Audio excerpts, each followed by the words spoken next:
Working on. As you can see, I got it taped off, and I used press and seal actually. We'll see how that works. I don't know, I haven't peeled it off yet. But I've got the stripe on, and I put the stripe on the hood and on this side. And as you can see, I'm gonna have to do another coat because of that, but it's progress. And I taped off the fenders, painted the white stripe across them, and this one has a lot of bugs on it, which I'm not real happy about, but this is the second coat of white on these fenders. As you can see, this side needs a lot of work.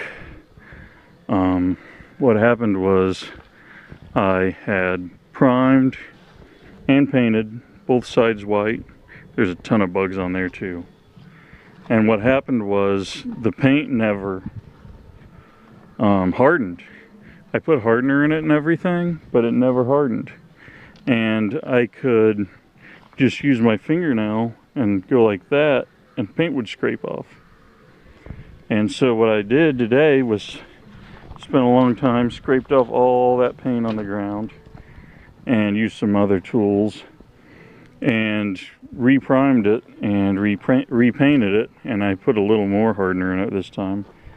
But I'm not sure what the issue is, because this red paint's the same, and you know, it's doing the same thing to it and it's not scratching.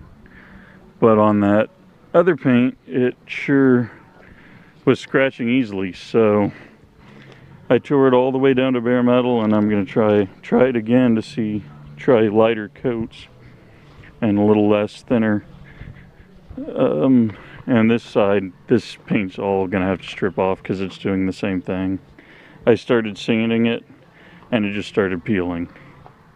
So I went ahead and primed the area that was down to bare metal, and the next time I come out here, I'm gonna have to completely strip this side down to whatever it peels down to, probably bare metal again, and we'll see how it goes. It does seem to not be peeling on these panels or on the truck itself, so I think maybe when I sprayed on this it was too humid, too cool.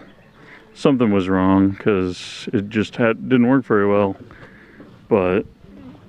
And this, it seemed to work a lot better in the bed too, so I'm not sure, other than it was thinner. I think I had it on too thick because there were runs. When I tried to sand the runs, that's when it started giving me problems. But you can kind of see the primer behind this. I didn't want to get on too heavy and have the same problem again, so I went kind of on the light side, and we're gonna need another coat. So I've made some progress. This paint job is way harder than I would have even imagined it could be. But we'll see how it turns out. I thought, why don't I go ahead and just pull the tape off and see what it looks like? And I'm kind of amazed at how good it looks, really, considering I did it myself and I've been having nothing but trouble.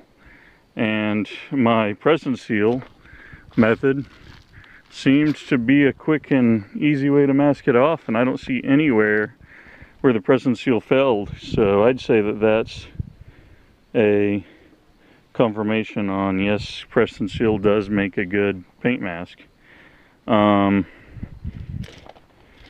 Yeah, I think it looks great.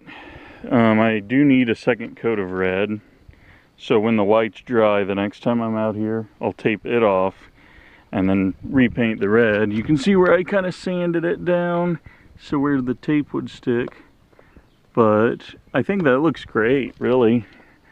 I mean, considering cheap paint and everything, I think it's going to turn out nice. It'll be the little version of that truck, so I'm pretty happy actually. Hopefully the rest of it turns out as good as this side does. You can tell these lines don't line up, but that's not because I was bad at the lines, that's because the door is actually slightly ajar, and the other side's even worse. But, and if you look closely, you can see, you know, the line's not exactly perfect, but I'm pretty happy considering first time I've ever painted, first time I've ever two-toned, so I'm pretty happy. Well, thanks for watching.